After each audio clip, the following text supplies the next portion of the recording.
Video ni Kath confirmed sa Thailand, walang Mayor Mark Alca na nakasama mga kasombreros. Tapos sa Alden, todo ensayo. And then, unahin natin itong minor items natin mga kasombreros. Si John Valle ay nag-post po no, ng kanyang Instagram story kasama nga sina Catherine at saka si Justin Benitez mga kasombreros. So walang Mayor Mark Alcala. Hindi ko lang alam kung ano, edit talaga yung mga ginagawa ng mga ibang mga tao, mga kasombreros, ng ibang mga fans. Nakasama kunwari si Mayor Mark Alcala mga kasombreros. So may mga nakita pa akong mga comment, may nakita akong isang comment na sabi niya ay parang alam niya parang nag-iisip sila ng ganito na kunwari may kamay na ganito ganyan tapos ano parang isip na nandun si Mayor Mark. Pero wala talaga no, kung makita niyo mamaya mga kasimero sa isang dun sa video na sinasabi ko. So ito po ay Instagram story ni John Valle. Tapos sabi niya dito ay with my loves. So ito yung kanyang ito yung kanyang caption dito mga kasombreros. So nakasandal si attorney at saka si Justin Benitez ba ito? Parang hindi no mga kasombreros, pero yon part ng glam team mga kasombreros ni John Valle yung kanyang kasandalan dito. Tapos si Kath no na dito ng ABS-CBN na kasama siya sa youngest no youngest top grosser kasi yung pelikula nga niya ay highest grossing Filipino film of all time mga kasombreros ang Hello Love Again. And siguro yung accumulated na gross amounts mga kasombreros ng kanyang pelikula from 2010s ay umabot ng billion talaga. Yung Hello Love Again pa lang ay grabe. So dito ay napasama siya sa listahan ng mga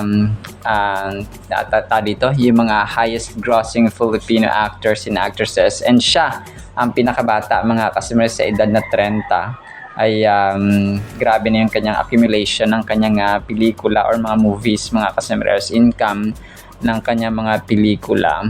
So dito ay kasama sina Julian Santos, parang random mga kasombreros. ABS-CBN actors lang to ha at saka actresses.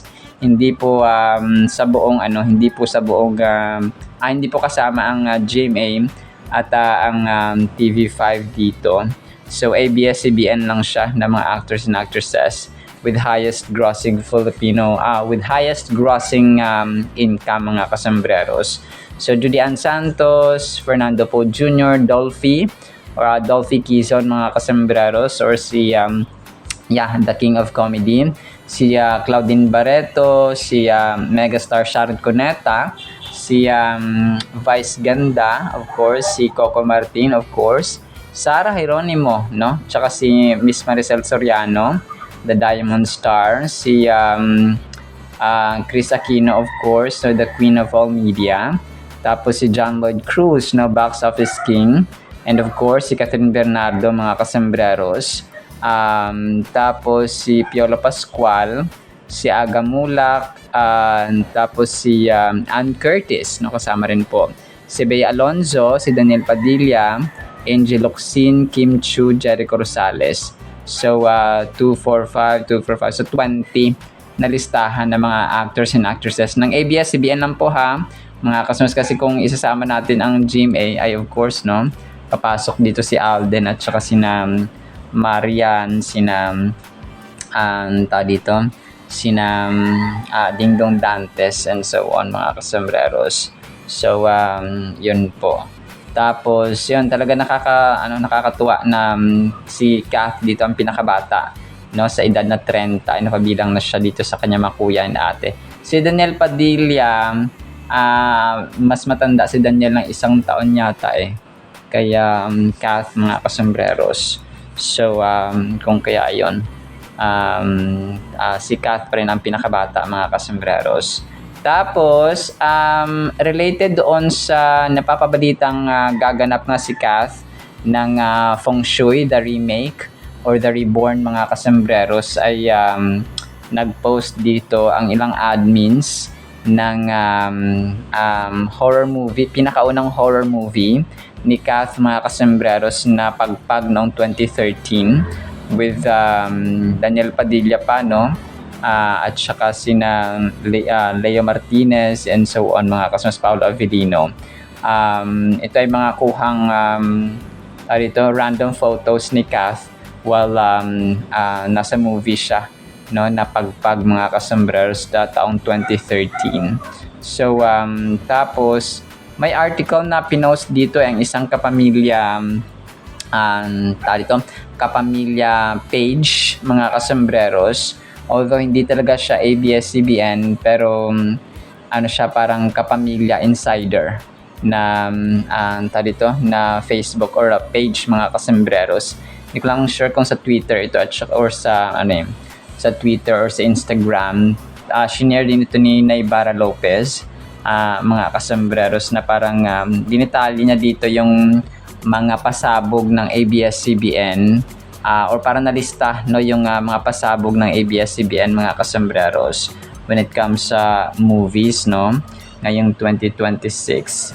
So yun, unang-una nga sina Donnie Pangilinan, yung Tayo sa Wakas, tapos si Catherine, yung Feng Shui, parang sequel pala, Star Magic, pero ang Star Magic parang outer ng Star Magic, mga kasama, sa Twitter ito, nasasabi niya dito na parang yung ino-offer na mga pelikula ng ABS-CBN ngayong parody account, nakalagay dito. Tayo sa Wakas, no, sina Donnie at Belle, under Kathy Garcia Sampana directive. Tapos si Kath, parang horror sequel pala or karugtong nung pelikula na Feng Shui yung gagawin ni Kath dito, mga kasembreros. Tapos meron din sina Julia Montes at Coco Martin, A Father's Day Offering, starring Coco Martin under the direction of Gerald Tarog. Tapos okay, sina Dingdong Dantes at saka Maren Rivera will star in an upcoming family drama movie in collaboration with APT Entertainment and Agusto Dos Pictures. Bago so tapos yun, si magbabalik din ang ang Josh Lia, mga kasembreros, sina Joshua Garcia at Julia Barreto. Parang romantic drama film din ulit yung gagawin nina Julia at Joshua, mga kasembreros. So ito po ay post ng Alter Star Magic, no, parody account sa kanilang Twitter, mga kasembreros. So yun, Superstar is back on the big screen as she takes the lead of the upcoming horror sequel of Feng Shui. So siguro na-miss ni Kathy yung horror, no, mga kasembreros, kasi sobrang tagal na noong last siya na gumawa ng horror movie, mga kasembreros, yung Pagpag nga, no. Pero abangan natin yung mga upcoming announcements or mga further announcements, mga kasembreros, ng Kapamilyang Network, kung matutuloy nga talaga ito, no, na kanilang kasi yung Tayo sa Wakas ni Donnie, so yun, confirm na talaga yun, mga kasembreros, kasi marami ng mga teasers at saka nagawa na nga siya, mga kasembreros. Baka malapit na ipalabas yun sa mga sinihan, yung Tayo sa Wakas ng Don Bell, mga kasembreros. So yun po. Tapos ang cute ng ang cute ng caption dito, mga kasembreros. Video actually to ni Alden, mga kasembreros, during the A-Team Community Kick-Off Campaign 2026. Tapos yung picture na dito ay ni-screenshot ko lang siya, mga kasembreros. Actually video ito, yung si Iron Man Iron Man kasi yung parang nag-joke si Alden dito na Iron Man instead of Iron Man, mga kasembreros, dito sa kanilang parang siya, yung sa kick-off nga nila, no, mga kasembreros. Tapos may hawak-hawak siya dito na cake, mga kasembreros, na ginawa ng isang A-Team fan or A-Team member, mga kasembreros. So yun, tapos hawak-hawak niya dito and si Iron Man si Iron Man, mga kasembreros. Tapos ito, si Shianro, na-miss daw niya ang Kath din, mga kasembreros, na magkasama. So, tapos picture nila nang nasa, dito, nasa ilog or sa camping sila na eksena, mga kasembreros. So, Shianro, 16 hours ago, I missed these two persons together.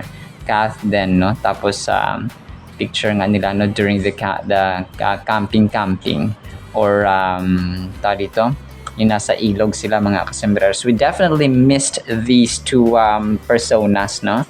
Mga kasembreros ang Kath din. So, hoping and praying na yung mga speculation at saka yung mga pinapost na niluluto na yung project ng Kath din internationally ay mangyayari na, mga kasembreros, kasi mga dakilang abangers tayo sa ganap, no? At saka gagawin pa ng Kath din. So, nakita naman siguro ng management yung pagiging in demand, no? At saka charisma ng Kath din, mga kasembreros, kung kaya diringgin ng Diyos ang ating dito, ang ating panalangin at expectation.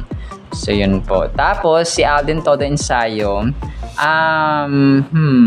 dito po ay nagbibisikleta siya, mga kasembreros. Yung na-flash ko kanina ay yung pictures lang, no, na nagbibisikleta siya, tapos gamit-gamit ulit ang kanyang dilaw na kolnago.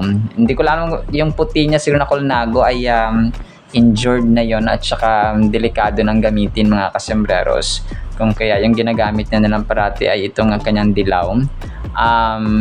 Hindi ko lang alam kung throwback ito kasi wala sa wala sa Instagram post ni Alden, mga kasembreros.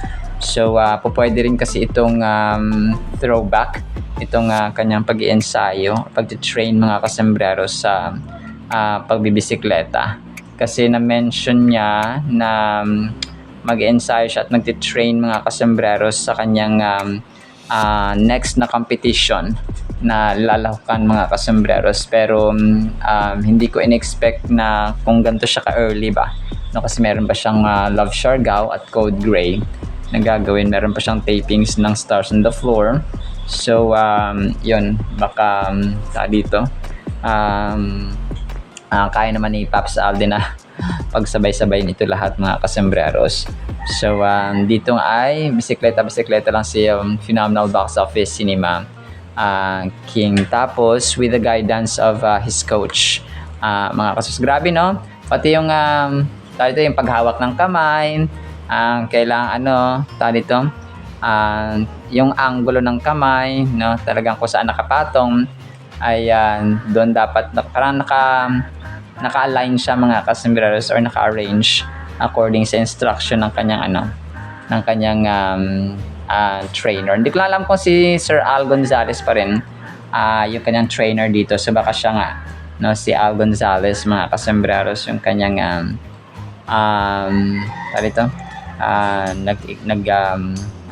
instruct sa kanya or nagte-train, mga kasembreros. So siguro naman siya pa rin, no?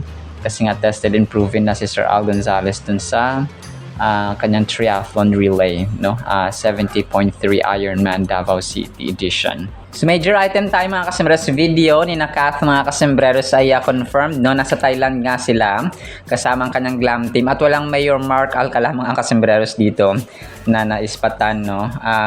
As usual, nasa airport, tapos gala-gala, tapos kainan. Pero yung pinakauna niyang tanong dito, kunwari daw ay wanna eat tom yum with me. Sabing ganoon ni Kath, mga kasembreros, no, yung mga outfits niya dito ay pabago-bago, no, nasa airport sila, tapos yung nasa location na, and so on, mga kasembreros. So, yung dark red or maroon, tapos yung gray, tapos yung dark blue, no, something like that, mga kasembreros. So, food trip, gala-gala, tapos yun, parang namili ng damit, or parang may mga yung actions nila dito na sabay-sabay o parang pare-pareho ay parang yung dalawang kamay na parang kunwari ay napapatanong, something like that, no, na kamay na inaangat, mga kasembreros, na dalawa. So parang ito yung pattern nila, mga kasembreros. So BKK, no, nasa Bangkok, Thailand ulit. ang Team Catherine, mga kasembreros. So, marami sila dito. And of course, kasama kasama parang buong team yata, mga kasembreros ang kasama dito. Pero wala ako nakitang kahit isang Mayor Mark Alcala dito. Mayor Mark Alcala dito, mga kasembreros eh. At saka marami nagsabi na, or parang yung mga makamark na nagsabi nga, "Uy, parang may kamay dito na ano." Hindi lang siya nasama sa video, no? Sa dami ba naman ng video na to ay wala talaga. So, as in, wala naman talaga, mga kasembreros, na Mayor Mark Alcala dito. So, sa dami ba naman nila, kasi kasama dito sina Justin Benitez, Dana, John Valle, at the rest of the team, mga kasembreros. Tapos, palagay ko meron silang meron silang mga tropa-tropa na nantaga doon sa Thailand, mga kasembreros. Parang kaibigan na nila ba? Tapos kinontak nila and so on. Tapos parang yun yung kasi may mga ibang mukha dito na hindi natin kilala. Kilala, mga kasembreros. Parang wala si Bong Gonzales, no? Dito ba si Bong Gonzales na okay. So, parang wala, no? Wala si Bong Gonzales, mga kasembreros. Parang buong lang yata ito. Parang treat ni Kath, mga kasembreros, sa kanyang buong glam team, mga kasembreros. So sa lalaki, isa lang yung kilala ko, si John Valle. si Melville C. Baka andito siya, mga kasembreros, no? Or sige, Ate Melody niya kung tawagin nila, mga baka dito siya, hindi ko lang ma-recognize ulit yung pangalan niya kasi si John Valle lang talaga yung kilala ko. Si Melville, si Owen Sarmiento, hindi siya kasama dito ng mga kasembreros. Tapos si Miko Del Rosario, ayun, alam niya pangalan nila, pero parang si Miko Del Rosario, parang wala yata ito si hindi ko na-recognize masyado yung kanilang mga mukha, mga kasembreros. Pero palagay ko na sila Miko Del Rosario, Owen Sarmiento, no, baka dito sila. Hindi ko lang si Owen Sarmiento, no, mga kasembreros, parang natingnan ko na yung pero parang iba yung mukha niya. Parang wala siya dito, no, sa mga kasama ni Kath, mga kasembreros, sa Thailand.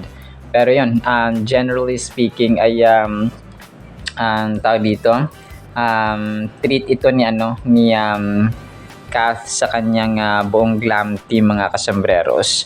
So bakasyon kasi nga Holy Week, at saka tawag dito, Holy Week, at saka parang summer vacation, no, something like that. And sana, parang inisip ko sana sa sa beach na. Pero tingnan natin, baka may mga videos at mga pictures naman nalalabas later after nila ng ganap, mga kasembreros. So, oo, parang si Owen Sarmiento tong isa, yung mahilig sa salamin. So, na-recognize ko siya, mga kasembreros, sa kanyang Instagram post, mga kasembreros. So, ngayon ko lang din nalaman, na Instagram story pala niya to, mga kasembreros. Kasi nakita ko to sa TikTok post lang, mga kasembreros. So, not knowing na kay Owen Sarmiento pala talaga itong sa kanya pala galing itong video na Instagram story niya, mga kasembreros. So thank you at chinek ko, mga kasembreros. So ngayon ko lang siya na-recognize, no? So siya pala yung may salamin, yung mahilig sa salamin, mga kasembreros dito, tapos yun, kasama siya of course sa buong team na ito, mga kasembreros. So thank you, no? At saka na-confirm natin. So si Owen Sarmiento, kasi may iniisip akong party ng glam team ni Alden na parang closing kay Kath, mga kasembreros, pero iba yata yun. So yun po. Alright, so yan lang actually sa ating Kath din items, mga kasembreros. Wala ba akong i-play? So yun, napakinggan natin ang napakagandang salita po ng Panginoon. At isang pinagpalang araw po sa bawat isa. Sobrang ganda ng ating Word of God, mga kasembreros. Ang title natin ay Banggitin sa Panalangin. Philemon chapter 1 verses 4-7. I thank my God, making mention of you always in my prayers. Malinaw na malinaw. Hearing of your love and faith which you have toward the Lord Jesus and toward all the saints, that the sharing of your faith may become effective by the acknowledgement of every good thing which is in you in Christ Jesus, for we have great joy and consolation in your love, because the hearts of the saints have been refreshed by you, brothers. So ito po mga kasununang pag-pronounce po dito sa American English ay Philemon. No, Philemon kung sa Tagalog mga customers or sa Ilonggo. Pero kapag sa American English ay Philemon. Chapter 1 verses 4 hanggang 7. So mahaba siya mga kasamberos. Pero napakaganda po ng verse na ito. Si Apostol Pablo ay sumusulat sa kanyang disipulo na si Philemon, no? Si Philemon nga mga kasamberos. So sinasabi niya na pinapasalamatan ko ang Diyos, no? Yun na aking Diyos. I thank my God, no? Tapos binabanggit pa niya sa panalangin talaga si Philemon mga kasamberos, making mention of you always in my prayers. So kaya sa atin mga kasamberos, napakahalaga po na minimension natin yung pangalan ng taong pinapanalangin natin. Okay, na-experience po ba natin na yung atin pong pinapanalangin ay binabanggit talaga natin, no, yung kanyang mga pangalan, no, mga kasambreros, let's say yung ating kapatid, yung ating magulang, yung ating asawa, anak, kaibigan or so on. Kasi ano yun it's really important na babanggitin natin sila, no? Ang gusto kasi ng Diyos sa ating buhay ay maging specific tayo. No, meron tayong specification mga kasambreros sa ating panalangin, kasi kahit na alam ng Diyos yung ating prayer requests, pero dapat ay meron tayong sa atin mismo. Gusto kasi ng Diyos na very honest, na very specific tayo mga kasambreros sa ating panalangin. May mga times na general term lang yung gagamitin natin, pero dito sa verse na ito ay nire-remind tayo or pinapaalala ni Apostol Pablo sa atin na i-mention natin yung pangalan ng mga taong pinapanalangin natin, yung mga bagay na atin pong gustong marating sa buhay or makamtan mga kasambreros. So, yung mga pastors natin, anyone na dapat natin or nakasama sa ating listahan na panalangin mga kasi dapat i-mention natin siya or babanggitin talaga sa panalangin. Kasi kunwari manalangin ka ng yung banggitin mo ng babae. So sino babae? So marami namang babae sa buhay mo. For example, nanay mo, kapatid mo, kapitbahay mo, kaibigan mo, katrabaho or so on mga kasama. So kung kahit it's important na kunwari si Roberto Gallego, so i-mention mo mga kasama, Faustino, si ganito ganyan. So kailangan i-mention mo talaga siya mga kasama. Hearing of your love and faith which you have toward the Lord Jesus Christ and toward all the saints. So grabe, no, si Philemon, isang chapter lang po actually ang libro ni Apostol Pablo kay Philemon mga kasambreros, pero napakaganda po ng chapter na ito na nakikita rin ni Apostol Pablo yung genuine na pag-ibig at pananampalataya ni Philemon sa kapwa mananampalataya at saka sa mga saints, no, sa mga santong mga kasambreros na mga tagapaglingkod din po ng tagapaglingkod ni Lord Jesus Christ. So dito ay gusto niyang ibahagi yung kanyang pananampalataya at naging effective ito by the acknowledgement of every good thing na kay Lord Jesus Christ mga kasambreros. So ang verse na ito ay beautifully expresses the depth of connection Paul had with Philemon. So yun nga, no, kasi si Apostol Pablo ay talagang parang spiritual father niya, si Philemon na kanyang master or teacher mga customers. Paul in his letter to Philemon mentions his gratitude to God while praying for him. This is significant because it highlights the deep relationship built through faith. When Paul addresses Philemon, he shows that his thoughts and prayers are not just casual reminders, but heartfelt acknowledgments of their spiritual bonds. So meron silang common denominator na si Apostol Pablo ay disipulo niya si Philemon mga kasi, of course si Philemon naman ay he respects and honors mga kasambreros his teacher na si Apostol Pablo mga kasambreros. This verse reminds us that expressing gratitude is a vital part of our spiritual lives. So yung pagiging mapasalamatin yung expressing gratitude mga kasi it's really important ha, very vital ito, hindi lang sa simbahan, kundi lalong-lalo na po sa ating mga magulang, kapatid, asawa, and sa buong family members natin. It's really, really, really vital. No? Mahalaga siya mga kasembreros na tayo po ay nagpapasalamat.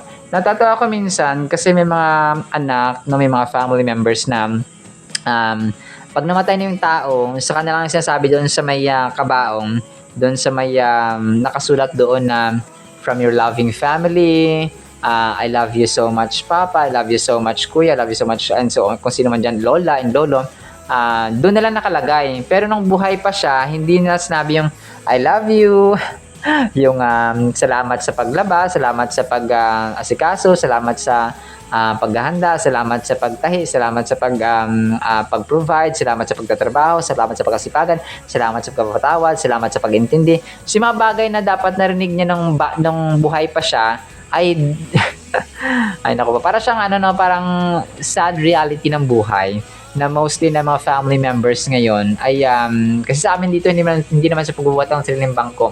Talaga ako talagang salamat nanay sa paglaba, salamat sa paghahatid ng ganto ganyan. So salamat, ang sarap ng ulam, ang sarap ng pagkaluto mo, tama lang timpla, ang sarap ng kanin. So yung mga ganong tipo, mga kahit ng lolo ko ay dinadamay ko. Kahit na yung bunso kong kapatid namin na special child mga kasimere. So yun yung mga love languages ko mga kasimere. So yung I love you, salamat, no, ang ganda-ganda. Naglalampingan kami minsan, no? So ganoon siya mga kasimere. Although it's a sad reality talaga sa karamihan mga kasimeres, no, sa mga kabataan yan, and sa mga family, no, sa homes talaga mga kasimreros, parang hindi na gaanong mag-I love you ka lang kung patay ng tao. So paano yan? Hindi na niya maririnig mga kasimeres, at saka iiyak-iyak ka pa dyan sa kabaong na nung buhay pa hindi mo minahal, no, hindi mo nagkasala lang konti, hindi mo na pinatawad, no?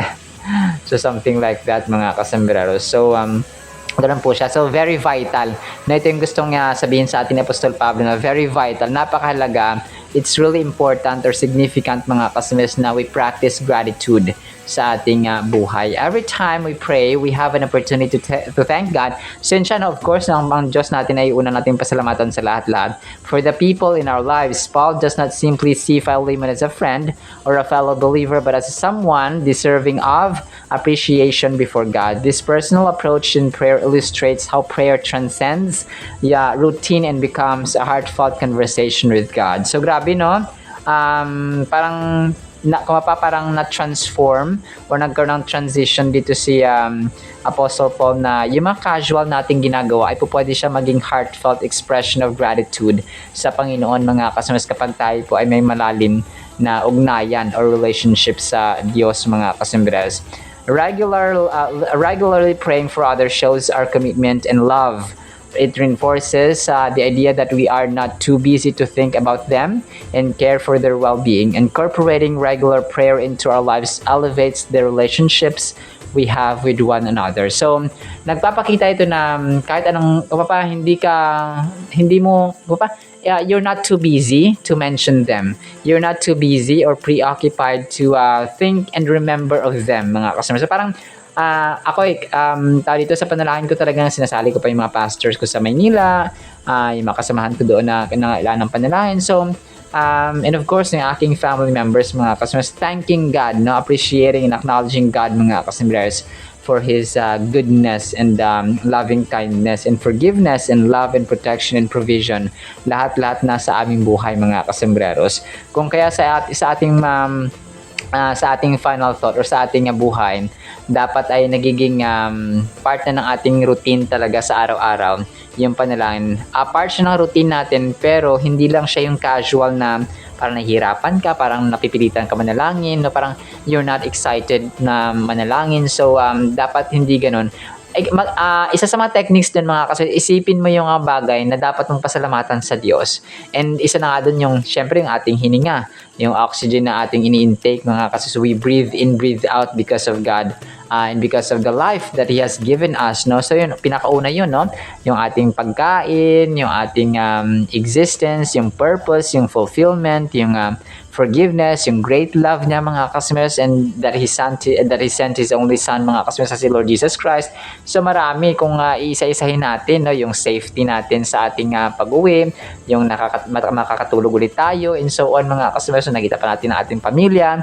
So marami, no, maraming instances, maraming kung kapag ilista natin yung pasasalamatan natin sa Diyos ay hindi po tayo matatapos dito, mga kasus. Finally, this verse reminds us of how important connection is in our faith. Through acts of thanks and prayer, we not only grow closer to God, but also strengthen our relationships with others. This builds a community of believers who love, support, and uplift one another. So, nakakatulong siya na parang nagpapalago, no? Parang sa isang halaman nagpapalago po siya, mga kasunod, ng relationship natin sa ating kapwa mananampalataya sa simbahan at sa ating pamilya sa loob ng tahanan. This learning experience from Philemon chapter 1 verse 4 hanggang 7, mga kasunod, is instructive for all believers. We can incorporate gratitude and consistent prayer for the people in our lives, just as Paul did with Philemon.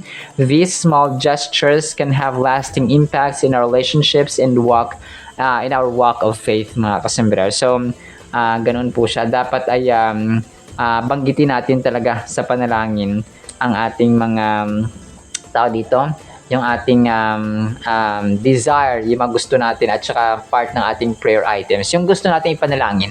So, meron yan, no, mga kasembrero, at meron talaga, no, we cannot deny that, mga kasus. Meron talaga araw-araw, kung wala tayong prayer request, prayer of thanks, no? Yun nga, no, gagawin naman siya natin talagang punuin natin yung ating bibig ng panalangin na may pasasalamat. Alright? So, yun lamang po sa ating Word of God, ha?